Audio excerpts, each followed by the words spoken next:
No one ever believed Marcus could love, until the night Dr. Emily saved him. The sirens echoed faintly in the distance, but no one dared to call the cops. Not in this part of Eastwood. It was the kind of neighborhood where fear was thicker than fog, and silence was safer than honesty. Marcus Blaze Carter lay on the cold pavement, his hand pressed to his side where blood poured through his fingers. The streetlights flickered, their dull orange glow bouncing off the black SUV riddled with bullet holes. He had been ambushed. The king of Eastwood, the man everyone feared, was down. His breath came shallow and sharp. Every inhale was pain. Every exhale was pride refusing to let go. Two of his crew members knelt beside him, panicked. "Boss! Stay with us, man!" Rico yelled, his hands trembling. Blaze coughed, spitting blood onto the asphalt. "Get me a doctor. Not a hospital. A doctor. Boss, the doc ain't gonna see you. Get me that doctor," he growled, his voice hoarse but commanding. There was only one doctor crazy enough, or brave enough, to treat men like him. Dr. Emily Brooks. Emily's small clinic sat 3 blocks from the chaos, in a faded blue building with flickering lights and a closed sign that had seen better days. It was past midnight, and she was about to leave when her front door burst open. Rico stumbled in, his shirt stained with someone else's blood. "Doc, please, we need you. It's Blaze. He's dying." Emily froze. Blaze. She'd heard that name whispered around town, always followed by fear. The gangster who ran Eastwood. The man who never lost. The reason her clinic sometimes got vandalized for refusing to treat his men after fights. And now he needed her. "Please document. He's outside. He's losing blood fast," Rico pleaded. His voice cracked, desperate. Emily's heartbeat quickened. She should say no. She should call the police. She should not get involved. But she was a doctor. Saving lives was what she did, no matter whose life it was. "Bring him in," she said finally, grabbing her gloves. They carried Blaze into the small exam room, laying him on the stretcher. His face was pale, his breathing shallow, and his black hoodie soaked in crimson. Emily's hands moved quickly, gloves on, instruments out, adrenaline rising. She didn't care who he was. She saw only a patient. "Stay with me," she said firmly as she cut open his shirt to find the wound. Blaze's eyes fluttered open, locking onto her. For the first time in his life, Marcus Carter saw something he didn't understand, calm. Her eyes were calm. Don't let me die, Doc," he muttered, his voice barely audible. Emily leaned closer, then stopped talking. She worked with precision, pressing gauze, clamping the artery, stitching through the chaos. Blood pooled, sweat dripped, and time vanished. It was just her, the sound of her heartbeat, and this man whose name terrified half the city. When she finally stopped the bleeding, Blaze had drifted into unconsciousness. His pulse stabilized. His chest rose steady. Emily exhaled, exhausted. "He's going to live," she whispered to herself. 2 hours later, Blaze woke up. The first thing he saw wasn't a gun or blood or fear. It was a woman sitting by his side, sipping cold coffee. Her brown hair was tied in a messy bun, her white coat stained with his blood. "Welcome back," she said quietly. He blinked, confused. "You saved me?" She nodded. "You lost a lot of blood, but you'll make it." He stared at her for a long moment, then looked around the room. "You're not scared?" Emily shrugged. "You're a patient. I've seen worse." Blaze smirked faintly. "No, you haven't."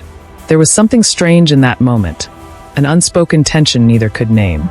He had faced death many times, but this woman's calmness unsettled him more than bullets ever did. "Why'd you save me?" he asked finally. Emily met his gaze. "Because that's my job." He chuckled, a low, rough sound. "Your job could get you killed in this neighborhood." "Then I guess I picked the right job," she said, standing to check his vitals. For the next few days, Blaze stayed in her back room, recovering. His men guarded the clinic day and night, keeping their guns visible, which terrified the neighbors. Emily hated it, but she didn't say much. She just treated him quietly, professionally. On the 3rd night, as she changed his bandages, he spoke again. "You know, my crew's been giving you trouble." She didn't look up. "I know." He hesitated. "They won't anymore." Emily raised an eyebrow. "You're their boss. You could have told them that a long time ago." Blaze sighed. "I don't usually care about stuff like that." "Well, maybe you should start caring," she said softly. "You scare people. You run this place like you own everyone." Blaze stared at her. No one had ever spoken to him like that before. And strangely, it didn't make him angry. It made him think. That night, he couldn't sleep. Her words replayed in his head. He thought about all the people who feared him, and how this woman, who should have been terrified, treated him like any other human. It was unsettling. It was new. For Emily, those nights changed something too. She began to see past the rumors, past the hard shell. There were moments when he looked lost, tired, like a man who'd been fighting for too long. She'd catch him staring out the window, silent, the city lights reflecting in his eyes. "You ever think about quitting this life?" she asked once. He chuckled. "And do what, Doc? Open a flower shop?" "Maybe," she said with a small smile. It'd surprise people. He smiled back faintly. "Yeah, it would. But peace never lasts long in Eastwood." A week later, Emily walked out of her clinic to find a group of men waiting. Not Blaze's men, rival gang. They knew he was hiding there, and they wanted him. "Where's Blaze, Doc?" the leader sneered, stepping forward. "We know he's in there." Emily's heart pounded. "There's no one here. Leave." The man laughed. "You think we're stupid? Move aside before things get ugly." Just then, Blaze appeared in the doorway, holding a gun, still weak but furious. "Touch her," he said, his voice low and deadly, "and you'll regret breathing." The gang backed off slowly, muttering threats, and drove away. Emily turned to him, furious. "You shouldn't have come out. You're not healed." Blaze glared back. "They would have hurt you. I can take care of myself." He smirked. "I doubt that." There was silence between them, heavy, complicated silence. Then Blaze said quietly, "Nobody ever risked their life for me before." Emily looked at him, and for the first time, she saw not a gangster, but a man. A man who'd been unloved for too long. Days passed. Blaze recovered fully, but he didn't leave. He said it was for safety, but deep down they both knew it wasn't just that. He started helping around the clinic, fixing a door, replacing a light. One evening, Emily came in to find him sweeping. "You planning to take my job now?" she teased. Blaze smiled, a real gentle smile. "Just paying rent." She laughed. "You're a terrible cleaner." "Yeah, but I make a good bodyguard." They both laughed, and for a brief moment, the world outside didn't exist. Just two broken people finding peace in each other's presence. That night, Blaze told her something he'd never told anyone. "My mom was a nurse," he said quietly. "She used to tell me, 'Don't let the streets take your soul, Marcus.' But I didn't listen. I thought being feared was power." Emily listened, her eyes soft. "Fear isn't power. It's loneliness wearing armor." Blaze looked at her, and something in his chest shifted. Something he didn't have a name for yet. But love always shows itself in small moments. When Emily brought him food, when she scolded him for lifting heavy things, when she smiled without fear. That's when Blaze realized he'd fallen. Hard. And for the first time, it terrified him. He wasn't supposed to love. He didn't know how. But she made him want to try. A week later, he stood at her door. "I'm leaving," he said simply. Emily's heart sank. "Where?" "Back to clean up what I messed up. My crew, the streets, they need to change." "You can't change that world overnight," she warned. Blaze smiled faintly. "Maybe not. But if you could save a man like me, maybe there's hope." He paused, then added softly, "You gave me something no one else did, a reason to live right." Emily's eyes filled with tears. "Just promise me one thing." "What's that?" "Don't die trying." He nodded. "For you, Doc. I'll try not to." That night, as Blaze walked back into the dark streets of Eastwood, something felt different. The man who once ruled by fear now carried something stronger, love. And for the first time, he understood that love wasn't weakness. It was the only thing that had ever saved him. As Emily locked her clinic door, she looked out the window at the empty street and whispered, "Sometimes the hardest hearts just need a reason to heal." Marcus Carter, Blaze, hadn't been back to Eastwood's main block in weeks. The streets looked the same flickering lights, same cracked sidewalks, same ghosts in different faces. But something inside him had changed. He walked with the same cold confidence, but his eyes weren't as hard anymore. Emily's words followed him like a whisper in the wind. "Fear isn't power. It's loneliness wearing armor." That line cut deeper than any bullet ever had. When Blaze showed up at the old warehouse where his crew operated, silence hit like a wave. Rico, his right-hand man, froze mid-conversation. Everyone thought Blaze was dead. "Boss!" Rico's voice cracked. Blaze nodded slowly. "Miss me?" Laughter rippled, nervous, unsure. "Man, we thought you were gone," Rico said, walking up and hugging him. "Almost was," Blaze replied. "But I'm back." Then his tone hardened. "And things are about to change. Inside the warehouse, Blaze gathered the crew. 20 men, young, reckless, loyal, or so he thought. He stood in front of them like a general facing his army. "I'm done with all this pointless blood," he said. "No more street wars. No more hurting people who ain't part of it." A few guys exchanged confused glances. Others frowned. Rico stepped forward. "Boss, what are you saying?" "I'm saying it's time to clean this mess up," Blaze said. "We go straight. No more killing." One man laughed, a sharp, mocking laugh. It was Tino, Blaze's cousin. "You lost your mind, Marcus? You think you can just walk out of this? You are this." Blaze's eyes narrowed. "I'm not asking. I'm telling." Tino smirked. "You've been gone too long, cousin. These streets don't forget who runs them." Blaze stepped closer, lowering his voice. "Then maybe it's time they remembered differently." The tension was thick enough to cut with a knife. And though no one said it, everyone felt it. A storm was coming. Meanwhile, at her small clinic, Emily tried to move on. She'd saved lives before, but none like his. There was something about Blaze that refused to leave her mind. His eyes, his silence, his quiet promise to do better.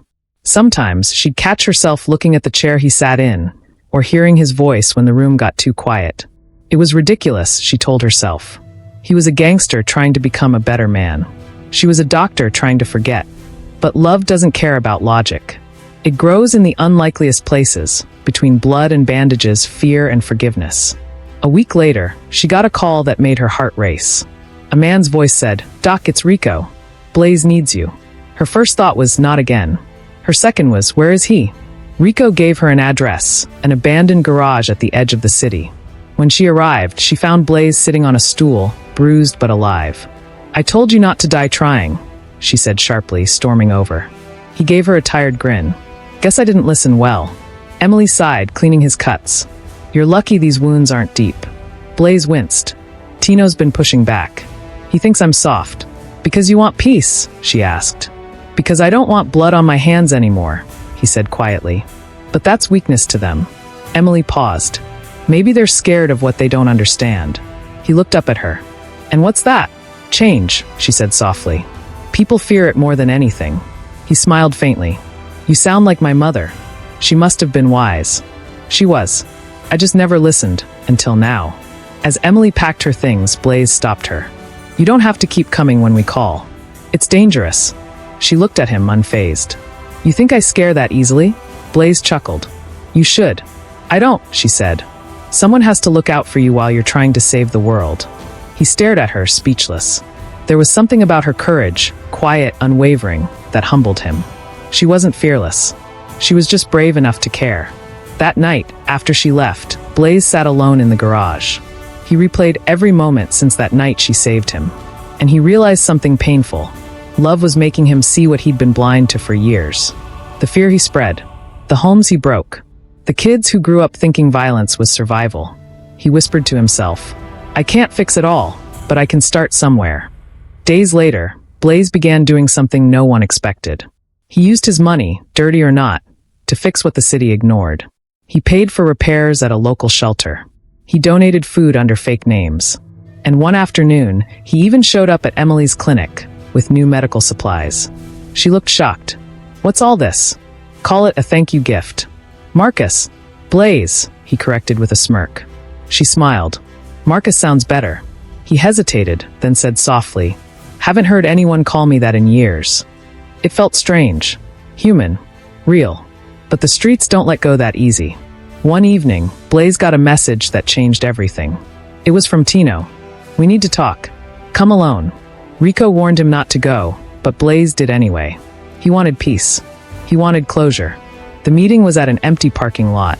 Tino stood by a car, cigarette in hand. "You really changed, huh?" Tino said. "I'm trying," Blaze replied. "You think being a hero suits you?" Blaze sighed. "I just don't want to keep killing my own people." To Tino, mercy was weakness. And anyone who softened Blaze had to pay. "Find the doctor," he told his men. "Make Blaze watch her fall." The order spread through the underworld like wildfire. Emily finished her shift late that night. The streets were unusually quiet. As she locked the clinic door, a van screeched beside her. Before she could scream, a cloth covered her mouth. Darkness swallowed her whole. Hours later, Blaze's phone buzzed. A video played. Emily tied to a chair, fear in her eyes. Tino's voice echoed. You wanted to save the streets, cousin? Save her first. Rico clenched his fists. Boss, it's a trap. Blaze's face hardened. I know. Then why go? Because she saved my life. Twice. It's my turn. He grabbed his gun, his jacket, and walked into the storm. The meeting spot was an old steel factory, dead silent except for dripping water and echoing footsteps. Blaze entered alone, weapon drawn. Tino appeared on a metal platform, grinning. Well, love makes fools of us all. Let her go, Tino. Funny. That's what Mom used to say, that you were the good one. Guess she was wrong. He motioned to his men. They dragged Emily into view. Her face was bruised but defiant. Marcus, she shouted. I'm here, Doc, he said calmly. You'll be okay. Tino laughed. She's got guts. I almost like her. Touch her again and you die, Blaze warned. Tino sneered. You think you can kill your own blood? Blaze hesitated, and Tino saw it. Still weak, Tino said, raising his gun. The shot rang out, but not from Tino. Rico had followed them, firing first. Chaos erupted.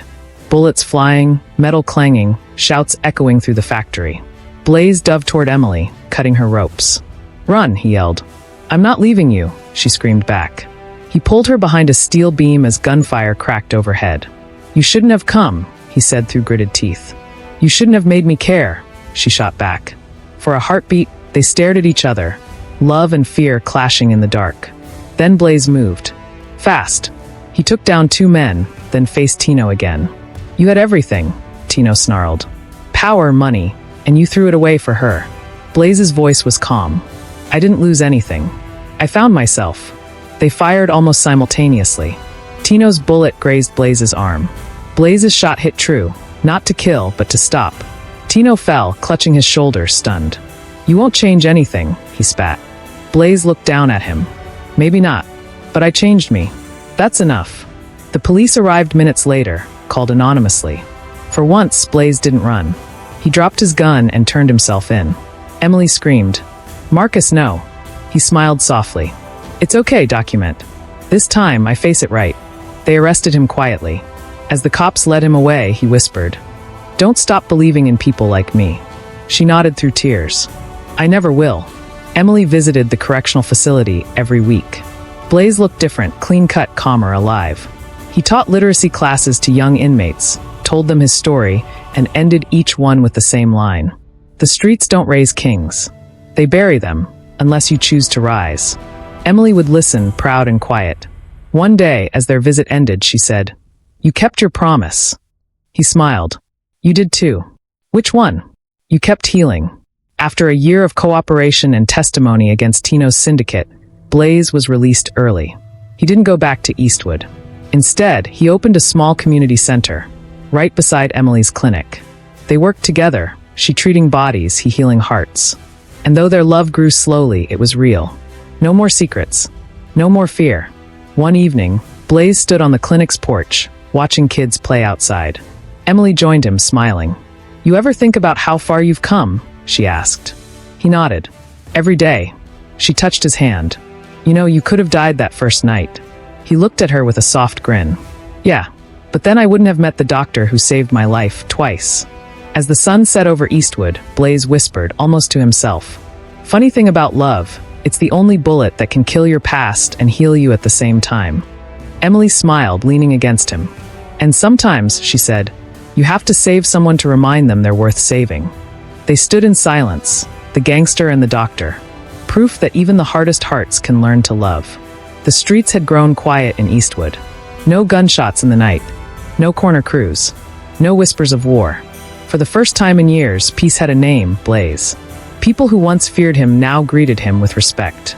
Mothers waved as he passed. Kids shouted, Mr. Marcus. But every night, when the clinic lights went out and the streets went still, a question lingered in his chest. Did I really escape my past? Or is it waiting for me to blink first? Blaze had changed. He traded his gun for a clipboard. He managed the youth program beside Emily's clinic, teaching kids how to read, box, and believe. He called it the Comeback Center. Emily teased him. You should have called it the Blaze Foundation. He smiled. Nah, I burned enough things already. Time to build. She loved seeing him like that, laughing, patient, humble. But sometimes she caught him staring out the window, lost in memories he couldn't erase. One evening, she found him sitting alone in the dark hall, the glow from a streetlight cutting across his face. "You okay?" she asked softly. He nodded. "Just thinking." "About peace," he said. "It's heavier than war, document. Because you have to fight every day to keep it." Weeks later, Blaze got a letter in the mail. No return address. Just one word on the envelope. Family. He opened it and froze. Inside was a photo of Tino alive. Not in jail. Not in hiding. Standing beside a known cartel figure in Mexico City. The note underneath read, "You turned on your blood. Now your blood turns on you." Blaze's hand trembled. Tino had survived. And now he was coming back. Blaze told Emily everything.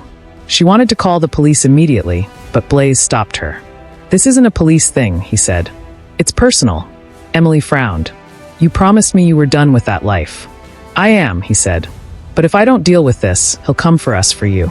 Her voice cracked. "So you're going to throw away everything we built?" He looked at her, torn between love and loyalty. "I'm not going to fight him," Blaze said. "I'm going to end it."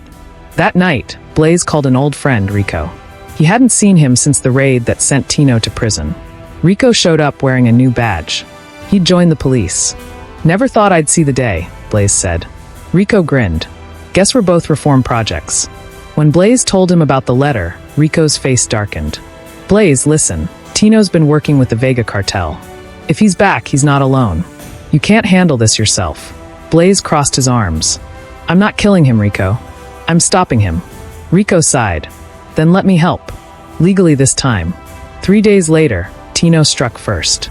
Gunfire shattered the windows of the comeback center while kids were inside. No one died, thanks to Blaze's quick thinking. He shielded 2 boys and got them to safety. But the message was clear. Tino wasn't sending a warning. He was declaring war.